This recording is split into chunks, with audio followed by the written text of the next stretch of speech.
కాబట్టి ఏ కార్యం చేస్తున్నా ఇది వెంకటేశ్వర స్వామి వారి కార్యాన్ని నేను చేస్తున్నానన్న భావనతో చెయ్యడం.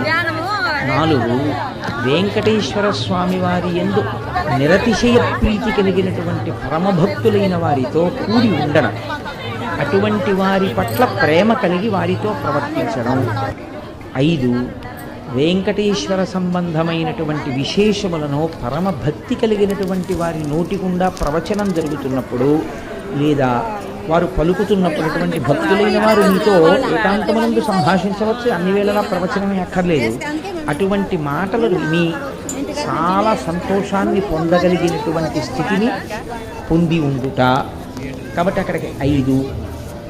6వది వెంకటేశ్వరునితో సాన్నిహిత్యము లేదా వెంకటేశ్వరుని నిరంతరము మనసులో పెట్టుకుని ఉండేటటువంటి వారెవరో అటువంటి వారికి మీరు ఉపకారము చేయగలిగిన స్థితి